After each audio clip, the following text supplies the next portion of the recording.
When I think about ethics, for me, it's a right relationship with the water.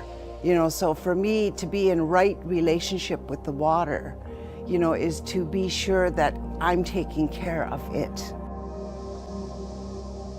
as it will take care of me. Part of the right relationship is to maintain the spirit of that water. Water is the embodiment of spirit. At this time, I feel that given the critical state of the earth and all of her resources, that it's time that we work together.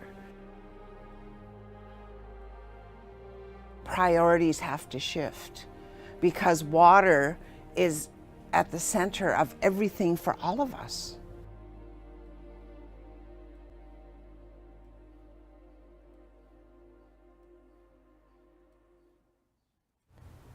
So part of my water project, I've been educating myself about water, and I grew up in Calgary on the traditional territories of the Tsuut'ina, Siksika, and Stoney First Nations, totally disconnected.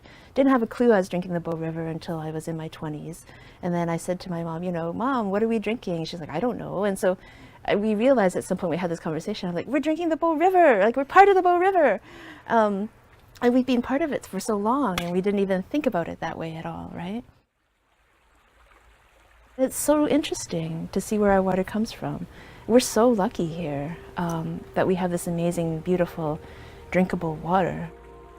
This idea of a participatory water ethics is like getting out there and visiting the water, where it goes, where it comes from, and understanding that you are part of that larger flow.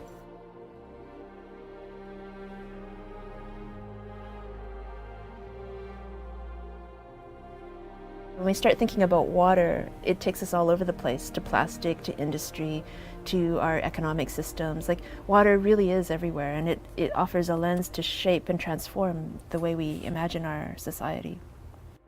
So it's not just individual actions, although I think those are very good to do and important, but how those build into a larger movement or a larger watershed, right? If we're part of the watershed, maybe it's time to start acting like we are.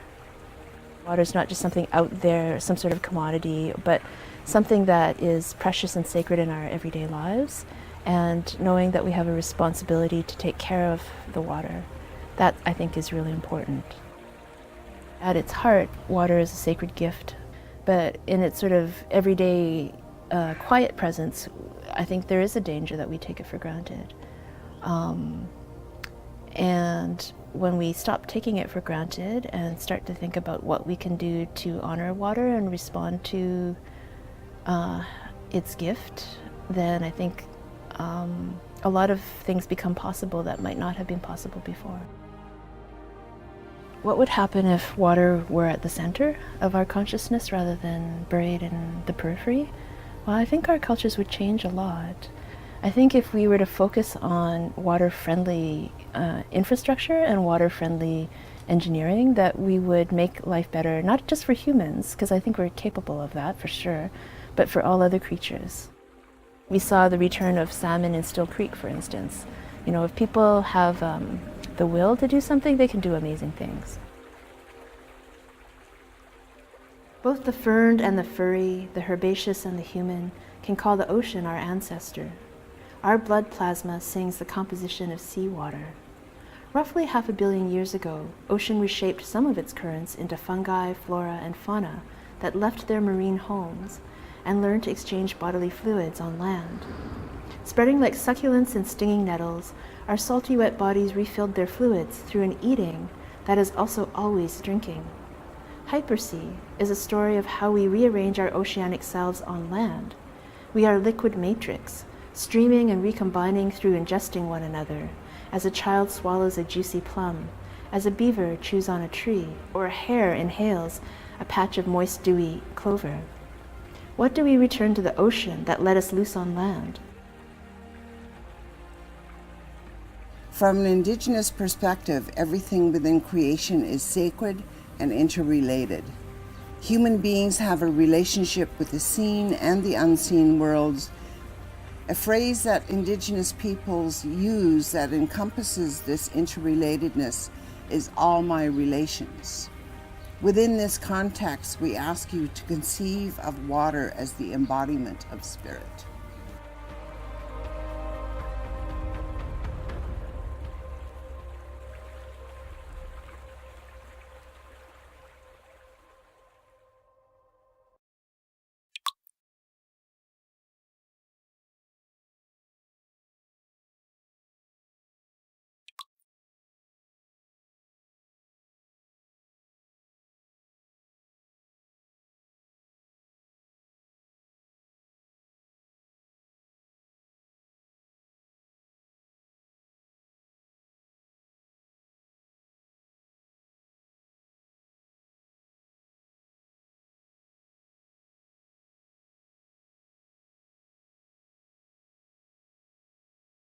Seven-year-old Anna Khatun carrying her 6-month-old sister suffering from acute respiratory infection, a very common ailment amongst children here.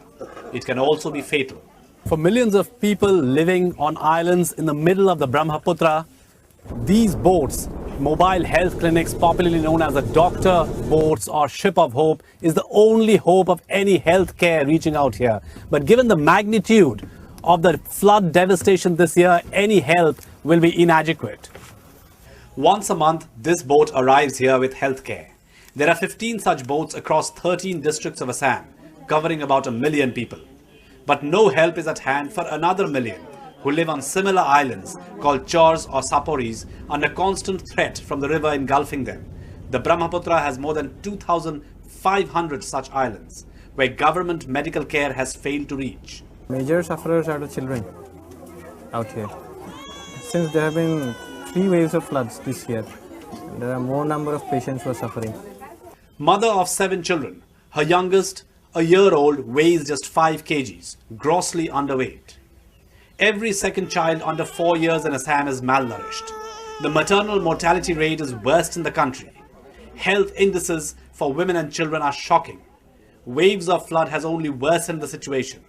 বানপানীৰ পিছত কি হয় ল'ৰা ছোৱালীবিলাকৰ স্বাস্থ্য খুবেই অৱনতি ঘটে ডায়েৰিয়া তাৰপিছতে এয়াৰ এনেকুৱা ধৰণৰ অত্যাধিক ৰোগে মানে তেখেতসকলক সংক্ৰমিত হয় The team has treated 150 people today.